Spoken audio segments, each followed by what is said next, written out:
back to the Washington Outsider Report on the Coalition Radio. For those newly joining the program, my name is Irina Zuckerman, and I'm the editor-in-chief of the Washington Outsider.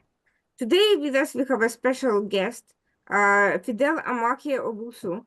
He's a geopolitical risk and security analyst with Riley Risk, and he has contributed to on various fronts related on issues related to OSINT and geopolitics.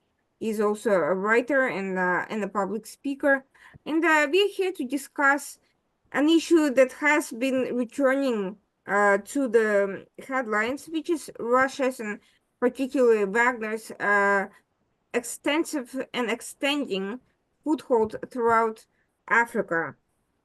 For a while after the reported death of Prigozhin, the head of Wagner, there was a controversy about the role of Wagner in Africa, whether those operations would be curtailed. It appeared that the Russian security apparatus came to exert a more formal control over the operations of the former mercenary outfit. But now we are seeing that the future appears to be no longer as controversial. It appears to be more clear because the operations are actually gaining steam as Russia is also expanding its political footprint in various African countries. And Fidel, thank you so much for joining us today. Before we get into this very interesting discussion, could you tell us a little bit more about yourself, the focus of your work, and how you came to be interested in watching this particular topic? Thank you very much, Madam, and thank you for the opportunity. Firstly, I would say that my background has been political science with history and then international affairs and security. I have been in this field for the past close to a decade. And in the process, I've worked with the government of Ghana as a research assistant, a special assistant. I have hosted a program on TV as a main host for international relations and security program concerning Africa. And I have also written peer-reviewed papers on security and published with very revered outlets and granted interviews to international media and local media and the continental media relation to security, West Africa and all other 6 geopolitical zones across the continent and beyond. And I've also analyzed issues outside the continent that borders on the continent, because sometimes some decisions are taken, let's say, in Washington, in 10 Downing Street in London, and in Moscow, and these decisions have effects on Africa, and I'm very much interested in that. In recent years, I've worked with Riley Risk as a geopolitical and security advisor. I'm also the founder of DevSec Analytics Africa. This is an organization that is focused on security analysis and risk analysis.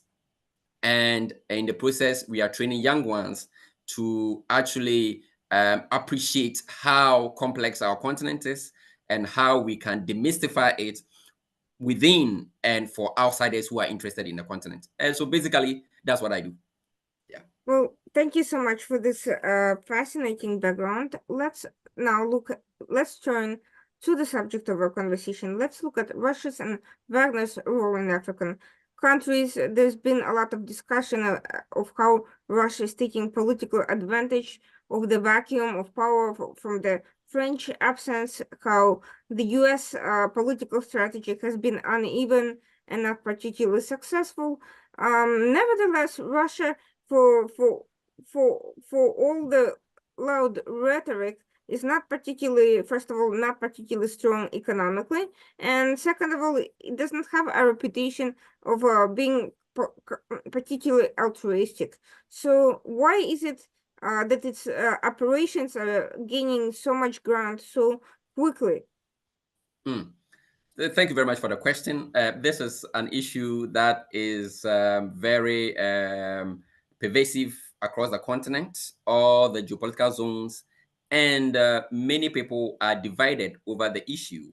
In fact, in Africa, currently, you find a number of people who profess to be pro-Russians and others anti-Russians and pro-West and things, all those divisions. But to start with, this is not the first time this is happening as far as Moscow is concerned. In fact, as I've always said, there's a difference between the Soviet Union and Russia. Just that, apart from the inheriting of the nuclear weapons and the fact that the Kremlin is still the center of power, there is some difference. And however, we still have Moscow engaging in Africa. The last time we saw Moscow in Africa was during the Cold War, when it was Soviet Union against the West.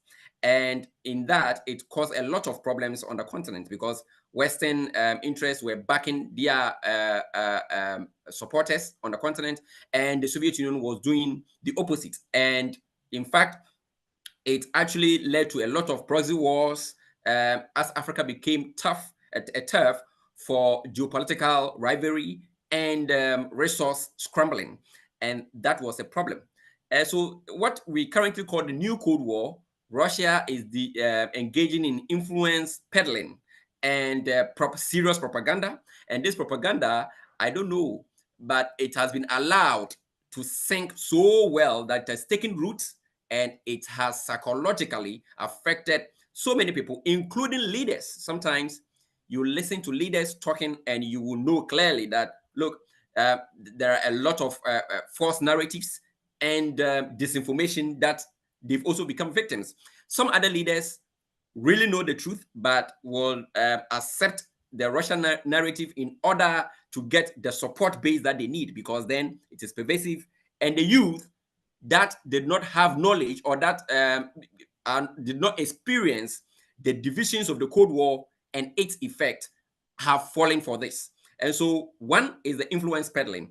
Two is the fact that the world is changing, and it's changing in ways that is also has also resulted in some tectonic shift in alliances.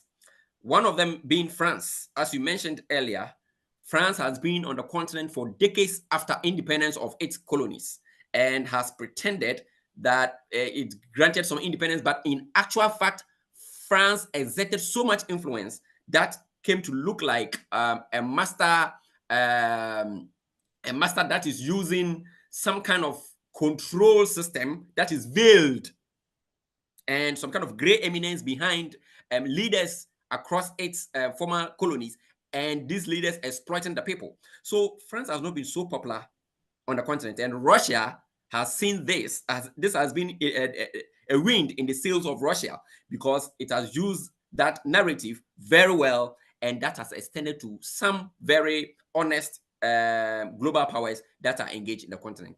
And so Russia is actually having a field day on the continent.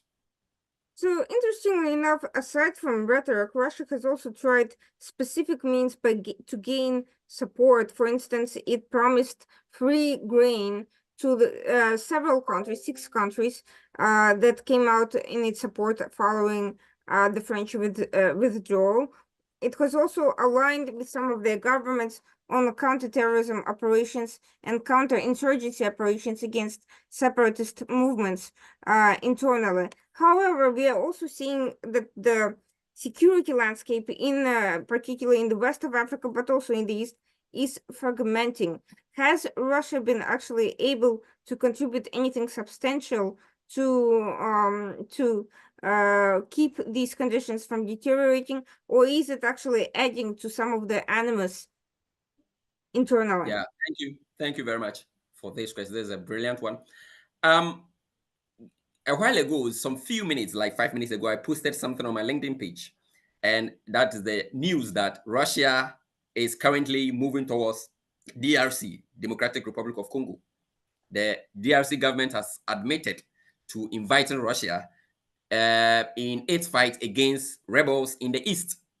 Now, the question is, how is the DRC attractive? Yes, DRC is one of the most endowed countries in terms of natural resources. And the East, where the rebels are most active, is one of them. We have what has been named as one of the largest oil and gas finds on the continent in the east, around the Lake Kivu basin, and other resources like gold, timber, and many like coltan, cobalt, which is good for the electric vehicle industry and all that. Now, Russia and its mercenaries have used security for resources as a deal. That is the kind of deal they enter into. They enter the country, they sign a pact that allow them to exploit your resources while they give you a semblance of some security. But as I have always mentioned, Russian and its mercenaries have often promised security but offered regime protection. So that is one thing that we have to take note of. That in Mali, as you mentioned, in West Africa, Mali, Niger, and other places, it is regime protection. They are there to protect regimes and not the people. Ever since Russia got to West Africa, the issue of terrorism, which they claim to be fighting, has gotten worse. And in the latest report by the crisis group, 3 West African countries are among the 10 worstly affected worstly affected countries in terms of terrorism. And that is very, very huge and a very sad situation. But Wagner is found in almost all the 3 countries and are claiming to fight terrorism. So that is the irony. Again, you mentioned grain. Last year, a group of African countries, about 6 of them, 6 or 7, decided to go to Moscow and Kyiv to discuss how the war could end so that the grain supply could flow. Putin gave them a long lecture on why he should invade Ukraine. That is what he did. So at the end of the day, the grains are not coming. Then he turns around to say, well, I'll supply those who are in need of grain. I mean, it's kind of clear manipulation out there, but people don't really see it. So that is one thing. Another thing is this. There is this propaganda out there that Russia is the most resource country in the world, or is one of the most resource countries. That is agreed. But the propaganda goes this way. If Russia is that resource, then it doesn't need any resources from Africans. It's just being altruistic. It will come in but any expert will tell you that having resources is one thing, and those resources becoming that economically viable to exploit is another. If you look at the vegetation of Russia and the weather conditions, most of its resources are very expensive to exploit. Unlike in Africa, where you have sunshine all across the year, it is very easy to exploit African resources and sometimes get very cheap labor to do so. And so Russia has set its eyes in Africa and it wants resources just like how many other powers have expressed interest in African resources. Russia also wants the resources. And so the security for resources deals that it continued to cut across Africa is something that is its main focus. And in the past, it used Prigozhin to do this. Prigozhin became a foreign policy tool. But when in our local parlance, we say when his eyelashes were trying to overtake his eyebrows, they decided to take care of him. And however, currently, Russia is directly involved. The Defense Ministry of Russia is directly involved in Africa. This week, Russian forces moved to Niger, another well-resourced country in West Africa. And with the coup makers in place and not wanting to hand over, they see a regime protector in Moscow. So this is very complex. And it takes, at the end of the day, the losers are the ordinary people who want to freely choose their own leaders. These are going to be the ultimate losers. But in terms of the leaders, they have nothing to lose because with Wagner and other mercenaries and the defense ministry, they are sure of getting their regimes protected.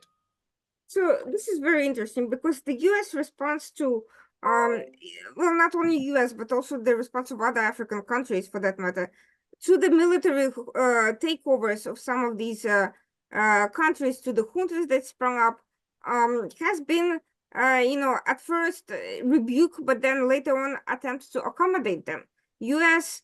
After having, a brief pause in relations with Niger, now claims that they want to retain security relationship.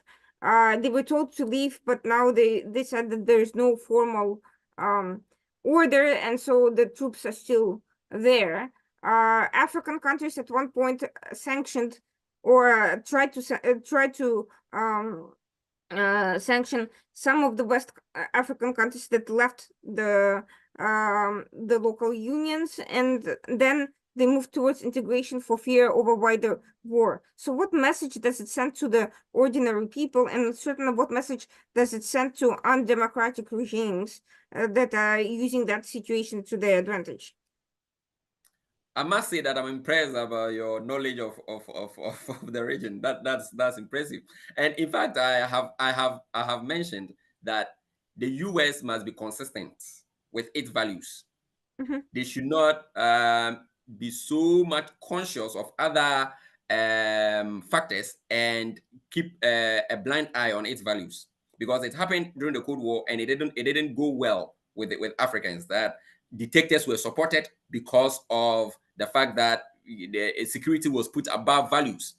US must be consistent. In fact, in Niger, a coup occurred and a democratically elected leader is currently being held hostage.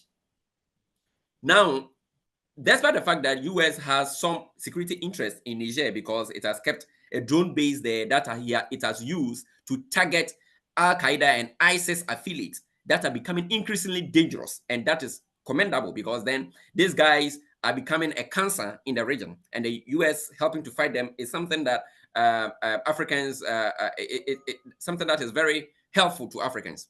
However, with these coup makers, things could get worse because then they do not want to bear responsibility for their actions. They don't want to be accountable. They don't want to be transparent. They want to use kind of scorched earth approach in fighting terrorism, where they go to a village and then attack people and engage in summary executions. These are not values that the US will uphold. And so, in negotiating with these junta, the junta have often, whenever US comes up with the issue of democracy and power transfer, it is seen as condescension. It is seen as arrogance. But that is what is good for the people. A few days ago, Mali banned all political activities in the country. The junta in Mali banned all political activities in the country. And this is something I kept saying that, look, these guys are not living. No matter the kind of good intentions they claim to have, they are not living. And we saw this in Africa in the 70s and the 80s. And as we said, look, West Africa, in 2017, there was kind of a forceful takeover of government in Gambia, where a president was elected out and he was not willing to leave. He wanted to use force to stay on.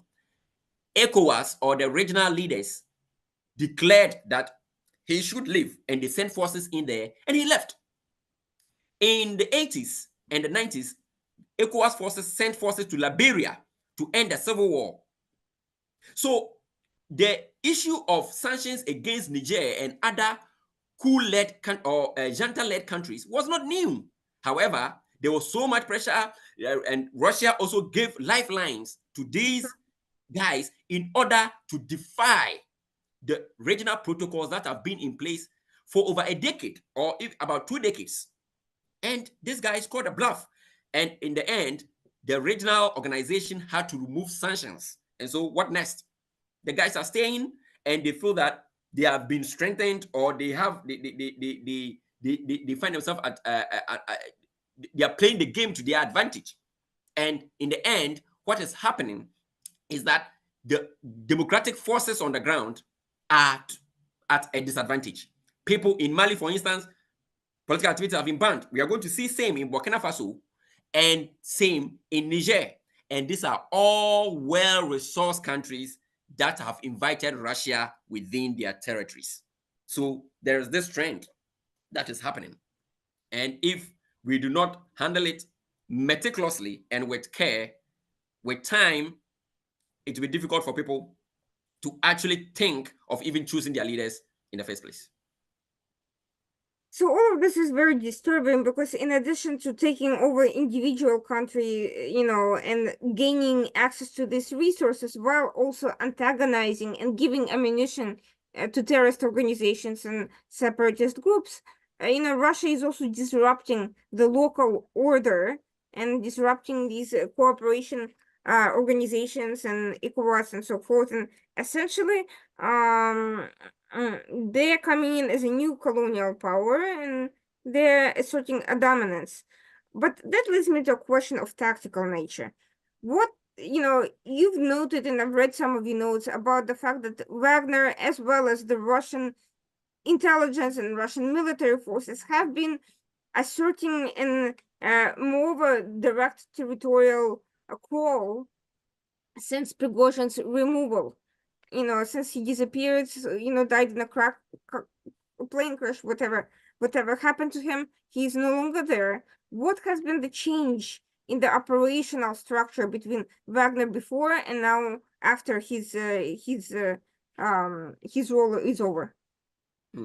Yeah, so the strategy in terms of tactical strategy has not changed much. Mm-hmm. I mean, the tactical aspect of it has not changed. The strategy, however, is going to be that now the Kremlin is going to determine what happens to Africans. And Putin is going to have direct say as to who to deal with and who not to deal with and how to go about it. But in terms of the tactics on the ground, is the same. It's the same. The UN report that came in 2023 and 2022 concerning Wagner's use of indiscriminate attacks and summary killings is the same report that we are seeing by other institutions outside the UN. And so the tactics is the same, because then these are people who, I mean, had the same goal of pushing Russian agenda. And so that has not changed. It was more of a personality issue with Prigozhin. And after his exit, we found interest in his son, Yevgeny Prigozhin, also trying to take over. And I mean, the Kremlin wanted to use him as more of a facade in order to whip the other, I mean, the full soldiers in line, because then if Prigozhin has left and his son is there, the charisma is going to be seen as transferable to his son. And that is something that we have noticed. Again, some resources have been left to the Prigozhin family in order to create some semblance of, I don't know, some kind of blessing to his son from the Kremlin. And so this is some of the manipulations going behind the scenes to keep the full soldiers of Wagner in check. However, the main decisions in the medium to long term is going to be with the Kremlin. And I think Putin is going to play direct role, because with the Ukraine war and the fast depletion of resources, what is going to happen is that Russia will need a backup, and the prices of metal and other precious metals and other resources skyrocketing or going up. He says that in Africa, that, well, if we have the Africa resources at our disposal, then we could have some backup in the kind of adventure that we are embarking on in Europe. And so he is going to see Africa as a very serious backup for his long-term goals. Already, he has won an election, and so he is going to stay on for the foreseeable future. And it means that he is going to plan in the long term. Or we have also heard that China is actually also backing Russia in replenishing its arsenal. That is a complex thing. China itself is in Africa, and in areas like the Central African Republic, we will even find some kind of soft rivalry between China and Russia. And so the situation is very complex. And answering directly, I would say that tactics, not much has changed, but in terms of the goals, that is going to be with the Kremlin. And we see that the propaganda is going to continue. The fact that Russia is the new savior is going to continue. In fact, whenever I post something to inform my over 27,000 followers, I see people come under my post and make certain comments that are clear propaganda. And it shows, and most of these are my fellow Africans, and it shows that Russia has been quite successful with its influence peddling and its propaganda on the continent. I'm going to ask a question that may seem a little bit strange. There's been so much talk about human rights at various international fora and humanitarian crises, and some crises, let's just face it, have attracted a lot more attention than others. Anything happens in the Middle East, you have headlines full of it.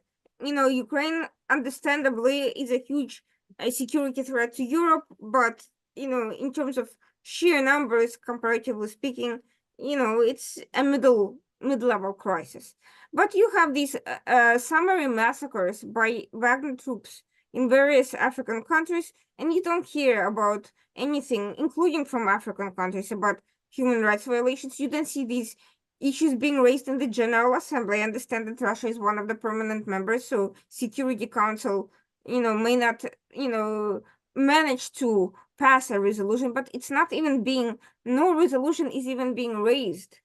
And we are not seeing any attempts to use the international courts to take measures either. So how do you explain this? Why aren't fellow African countries at least, raising these issues, which they could, at least to gain attention, if not score any particular outcomes? Yeah, so thank you very much. This is something I have consistently mentioned that, well, when it comes to Africa, after 2 weeks of a major conflict, nobody's interested. The headlines shift radically to other issues that are even of less significance in terms of number of deaths and scope. We find, for instance, Burkina Faso, Mali, and Niger together are larger. Even when they are put together, they are larger than the whole of Western Europe. These three countries alone. If you put Poland, France, Spain, and all those countries together, these three countries are larger than them in terms of land area. However, whatever is happening there is seen as is put to the back burner because, I mean, Africa is still a developing continent and our issues are not prioritized.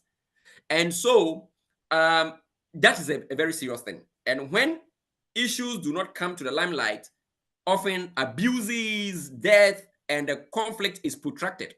If you look at the issue in the Eastern DRC, mostly it's a neglected conflict. Let's see Sudan. When Sudan started last year, we were the people who were, putting it out there. And currently, we are still writing on it because we see that it has been neglected. In the international headlines, we don't see what is happening in Sudan.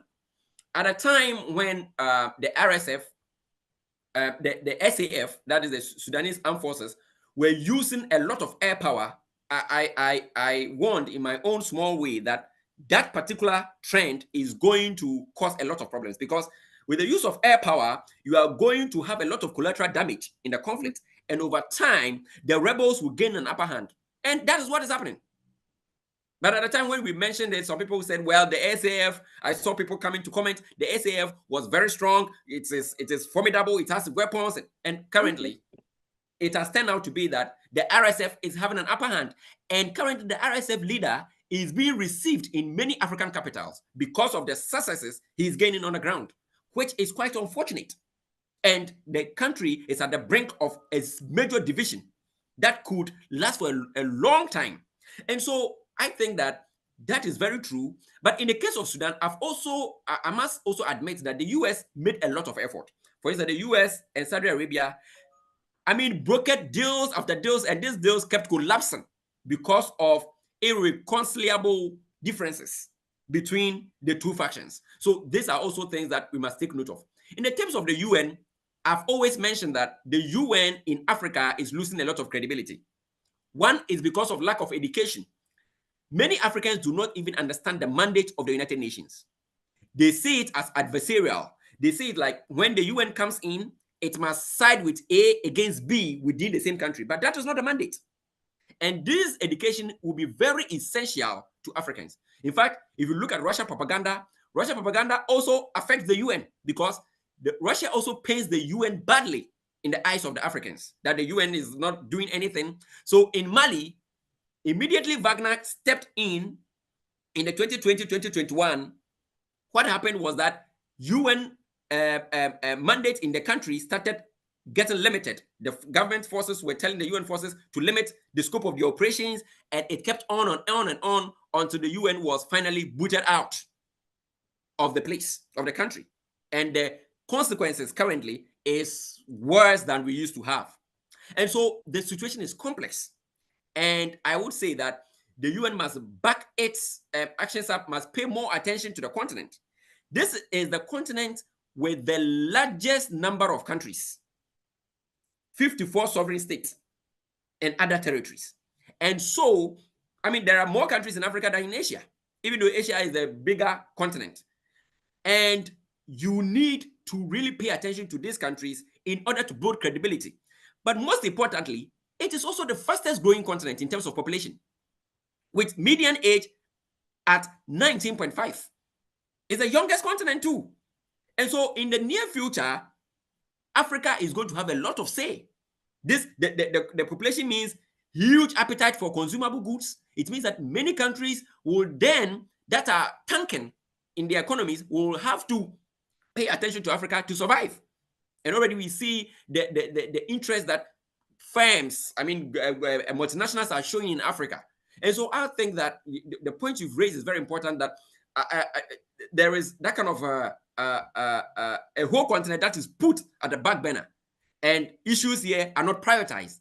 And going forward, international actors who may hear your very honorable platform, hear from your very honorable platform, should pay attention to this and act accordingly.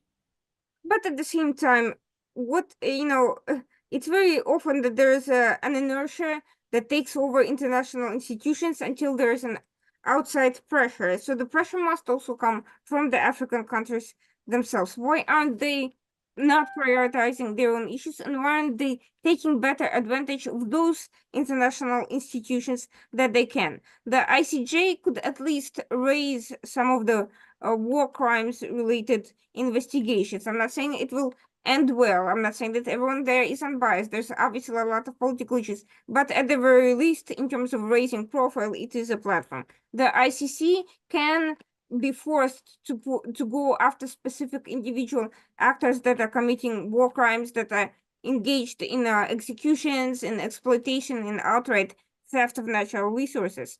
And some of these issues don't have to be raised by the countries themselves that are experiencing them, because if they have regimes or governments that are cooperating with Russia, with China, with whoever else, obviously they're not going to do that, but neighboring countries can do that. So the question is, why aren't they making that push to assert their own interests, even in the face of international indifference? If you're not going to be your own champion, who's going to respect you? Yeah, that is true. That is very true. Fantastic. And that comes with another thing, that the new Cold War emerging on the continent. Mm-hmm. The new Cold War means that the global superpowers are all interested in what is happening, or the great powers are interested in what is happening in the continent, and they are scrambling for it once again. Now, 5 of these great powers, being Russia, United States, China, France, and the Great Britain, are all veto powers in the UN Security Council. Now, what it means is that for any substantive issue, they have that power to veto.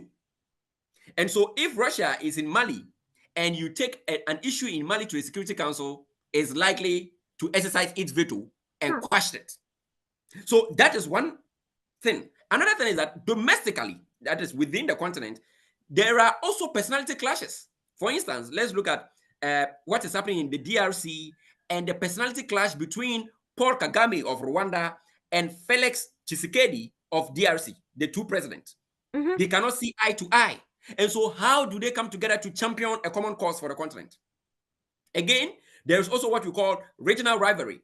What is happening in the Horn of Africa and its organization, IGAD, is they have a different goal from the Southern Africa Development Community. So whenever anything is happening, there's always that kind of rivalry between countries, between individuals, and between regions. And that means that there is lack of unanimity on how things should proceed. And currently, for instance, in Sudan, we find that RSF leader, who is not a legitimate leader, being held or welcomed in many African capitals. Why is that happening? Other groups like Egypt also support the SAF. Why are we not having an independent forum where we can bring these guys to the table for negotiations that lead to some peace? Mm-hmm. So that kind of division from within is what limits the unanimity that we need, or homogeneity that we need, to champion our cause. And going forward, and that is why some of us are concerned about a youthful population that is misinformed. Mhm. Because you can only champion this genuinely when you are receiving the right information. Otherwise, you may be championing what you don't need to champion. In recent times, we've had the youngest president on the continent, 44 years, elected in Senegal. Now, electing a youth is not an end in itself, because that youth, what he brings on board is what matters, and not his age. So if he is going to use the right channels, he's going to read the right information, or the right information is going to be available to him to take the right decisions, then you are going to see results. Because like I say, whenever I write my pieces, not everybody agrees. But one thing that I stick to is I'm sticking to the facts. Mhm. That while I might not be 100%, with sticking to the fact, you realize that most often I have to go back and reshare things I've written months ago, because it has come home to roost and the things are happening because we are sticking to the fact. But when you engage in disinformation, like Russia is the new savior, you'll be disappointed that political parties and political activities will be banned in Mali, and you realize that Russia, after all, is not a savior. So we need, one, unanimity. Two, individuals should bury their egos and know that they are leading a very vulnerable continent, and so the leaders must bury their ego and push the interest of the continent. Without that, we are mere turf that great powers will play here. Because as I have consistently said, no power will come to Africa and put Africa's interest first before its own interest. Every power will champion its interest first. Mhm. But even with that, some are better than the others. Others, you would have, others are from open societies where, when their governments are doing wrong, can come and condemn their own government. In some other countries, the people there cannot even complain when their governments are treating Africans badly. How many people can openly demonstrate in Moscow today? How many people can openly demonstrate in Beijing today? And these are my arguments. Look, during apartheid, we found US citizens who were on the streets of San Francisco, New York, and Washington, D.C. demonstrating against apartheid. Can we, if Russia is doing something wrong in Africa, can we have the same thing happening in Moscow? That is something I cannot vouch for. So in dealing with, in my case, for me, my argument has been for democracy. And the reason why I love democracy for Africa is that there is no African country that is made up of one ethnicity or one group of people. We have diverse groups. And the only way every group will matter in state building is through democratic dispensation, where people can have their say, where people can express their views on how they want the state to move. And at the end of the day, even when your decision or your views are not implemented, you know that there has been taken note of, or you have the freedom to express them. And that is what Africa needs. But currently, some people will tell you, well, democracy may not be good for Africa. And when you ask them for the alternative, they are not able to mention it, which is to suggest that we don't have any other alternative but to open the system for people from diverse groups. Sometimes when you meet people from outside Africa, they say they think that Africa is a monolithic group, a group of people who share the same values. In my country, Ghana, we have hundreds of ethnicities. Nigeria has same. And this is a small space, but I mean, numerous people with different cultures and different orientation. How do you put these people together and call them a state? Is by implementing democratic principles so that every value is expressed and is respected. In my country, Ghana, since 1992, when we decided to go democratic, we've had people from different ethnicities being presidents of this republic. We've had people from minority groups, we've had people from majority groups becoming president of the country. But without democracy, you would find one particular group dominating. And in the long term, it doesn't benefit anyone. And so these are some of the things I express. Yes. So interestingly enough, looking at the priorities, if you look at the countries, with a more or less democratic structure in in Africa, you have seen a level of economic success. You have seen success among young people in startups. You've seen more women being integrated and so forth. Unfortunately, however, none of these very exciting developments are making too much of a bridge with the outside world. On the other hand, Russia and China are not necessarily interested in supporting these efforts. They're Yeah. interested in natural resources and their own things. But on the other hand, the Western countries have not managed this bridge. They come, they visit, they have summits, they say a lot of good things, and then nothing happens. I can just mention the COP27 in Egypt, where US pledged a huge sum of money, and apparently it never came through. That money just didn't come through. I don't know whether I would have put all that money towards climate change to begin with, as opposed to some more immediate economic matters. But regardless, once you make a commitment, don't write checks you can't cash. So, so now this puts U.S. credibility on the line. On the other hand, you have these existing real opportunities. They're not, you know, unless you are a big investor specifically researching very specific opportunities in Africa. Most other people won't even know what's out there. So what do you think can be done to kind of bring this information about economic opportunities, business opportunities, partnership opportunities, and investment opportunities to the world outside, that controlled by Russia and China, to India, to Europe, to the United States, Canada, Australia, Latin American countries even. Hmm. Yeah, so that is true. But in terms of investment, the US has upped its ante in recent, in a couple of years. After the US African Summit, the US has increased its investment in Africa. It has engaged with countries that were before seen as pro East, like Angola. Angola is currently very close to the United States. We found Zambia, Ghana, Nigeria, Kenya, some very important countries with growing economies are very close to the West because most of these countries also want to go democratic. I mean, they want to open their systems and make it more liberal and attract investment. Because then when you open the system to democracy where people can choose their leaders, then it means that your performance is going to determine whether you are going to be booted out or you're going to be maintained. And so leaders want to open the system for more investment. People get jobs to do and they see the impact of their leadership, and then they maintain their parties or their themselves in power. That is by re-election or what have you, a different aspect of it. Now, with that, it means that you have to diversify the economy. You have to open it up so that all others come in. Now, with the issue of climate change and things like that, in recent times, people have complained that China comes in, they are interested in the resources, they are not interested in human rights, they are not interested in whether you are going to be democratic or not. Because in the first place, China is not democratic itself. So then if I'm not democratic, I won't come and tell you what democracy or how you should. I will pretend I don't really know the impact of democracy. And so I come in and then take what I need and go. But that shouldn't be the case. If you are with a partner or you are in partnership with someone, that person should be interested in your welfare. It shouldn't all be about the product or the produce that you are producing or the production. It should also be about your welfare.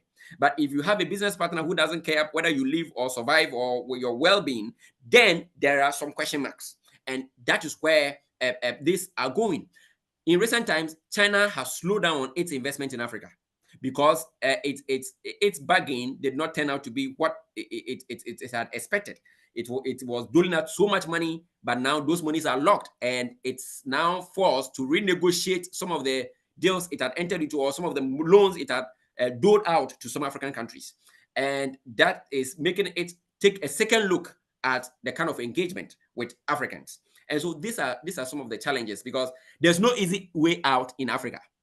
We have huge deficit in terms of infrastructure and things like that.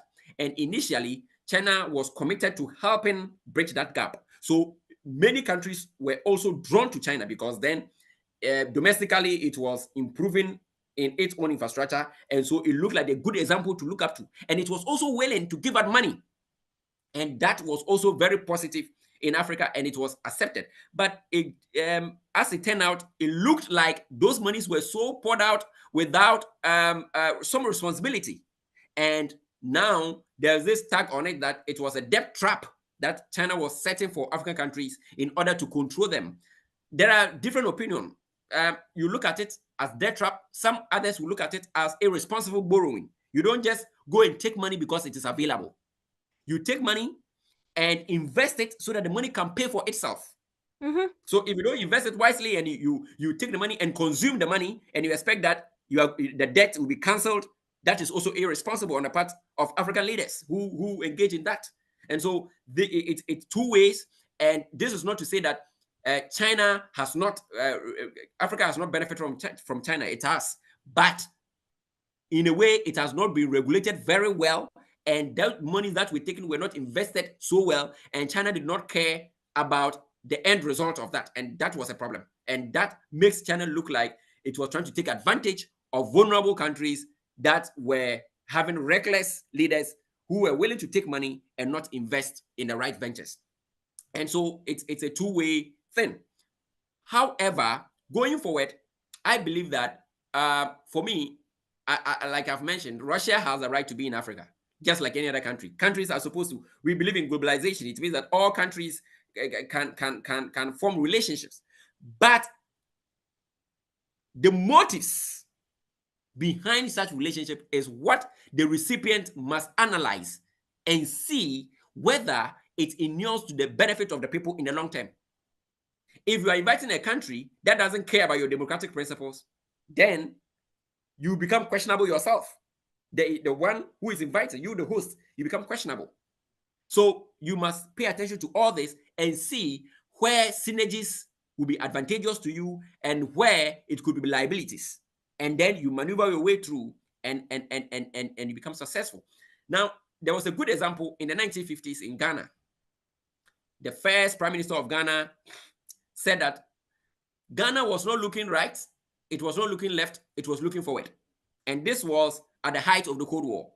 So this man wrote to John F. Kennedy and got huge money from him, Kwame Nkrumah, got huge money from John F. Kennedy to build one of the largest dams in those years, and built a whole city, port city, and an aluminum smelter for the country. After doing that, he also went to the Soviet Union in Moscow and got a shipping line from the Soviet. And so he was, trying to relate with all other countries in order to benefit. But in all, he meant that the interest of his country was supposed to be put first before any other interest, just like the way all other countries do. And when Africans do that, I think that it could benefit us in the long term. Finally, you raised a very interesting point early on, which is a potential for soft rivalry between Russia and China.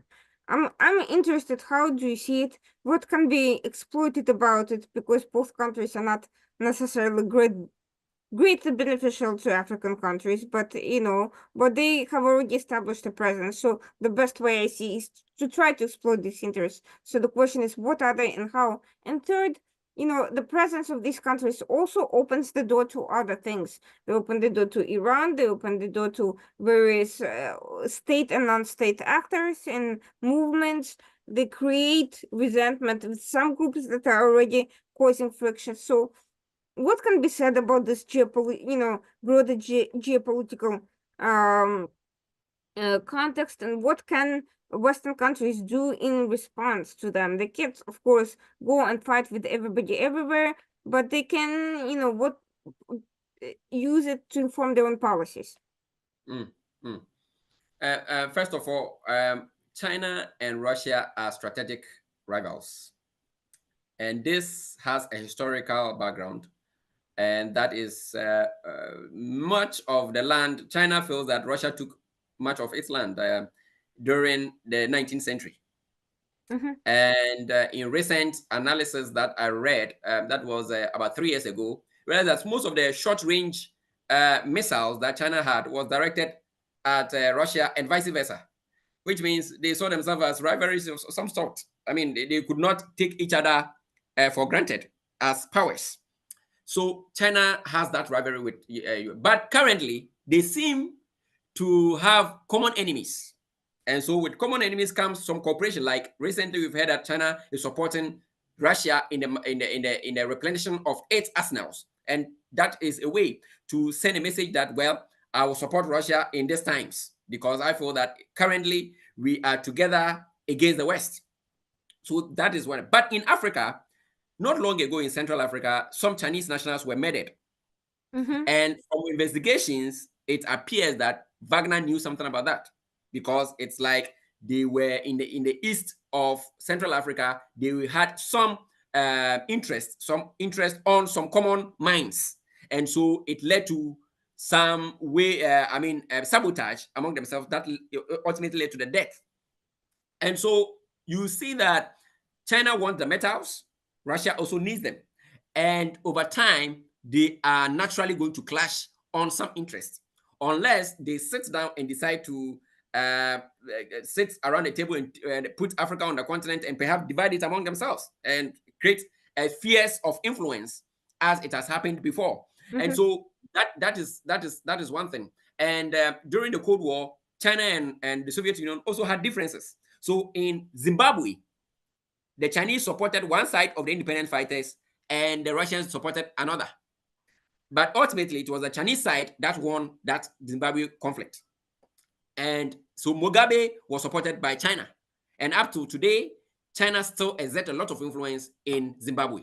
So these are some of the things that, despite their common interests as in comrades against the West, they are likely going to have differences. And that differences are going to be pronounced with time because unless they sit and regulate. Now, with other powers like Iran, what we call the middle powers, also showing interest in Africa, it is so pronounced. Turkey, Iran, Brazil, Israel are also very, very, very present in Africa. And they are also charting their own path. And they, in fact, in the Sahel, Turkey has moved in. He's selling some weapons in Burkina Faso and other places. Iran has also moved into the Sahel. In recent times, it met their Nigerian, the Tehran leaders from Tehran met their Nigerian counterparts and negotiated over strategic issues. And so these are very real. And the middle powers also align with great powers. So it's likely that Iran is going to follow the footsteps of Russia in Africa. And if you're talking of Israel, Israel is likely to follow that of the United States because they are allies. So that's also one thing that Africa must look at, because mostly people look at the bigger powers and leave the middle powers. But the middle powers are making a lot of strides. For instance, in the last 2 decades, Turkey has more than tripled its diplomatic presence in Africa. It has also raised its investment from a couple of $100 million to over $6 billion on the continent. Israel has also increased its diplomatic presence because all these countries know that Africa, in terms of the numbers, in the UN General Assembly, it has the numbers. So if Africa decides to support you, then you have the numbers diplomatically. And so this also complicates alliances and counter alliances on the continent. In fact, Africa is not in a good place in terms of global rivalry that is currently happening. Despite the investment profile, investment in Africa is going up. Many of the topmost growing economies around the world currently are in Africa, growing 7%, some 10%, some even over 10% growth. And so there are opportunities here, but this rivalry that is emerging, the new Cold War, is putting the continent in a very, very tight corner. Well, that's certainly a lot to think about, and I think it's actually almost, in the future we will need to have another discussion about these issues because it certainly opens a lot of door. But I think it is worth considering these issues because the media unfortunately does not cover them well. They're missing important nuances. There is efforts at a global, very general level to make use of this information, but unless you understand the details, the big moves are not going to be successful. And I really appreciate your time in sharing these invaluable insights with our audiences, and I hope that hopefully we can learn from them and make more precise and better responses that are more informed and more thoughtful in the future. And for those watching us, this was the Washington Outsider Report on the Coalition Radio. We strive to bring to you issues that are generally, not well covered in the mainstream media. And of course, we will be back again next week, Tuesday night at 9 p.m. Thank you very much. Yeah, the pleasure is mine. The pleasure is mine. Thank you.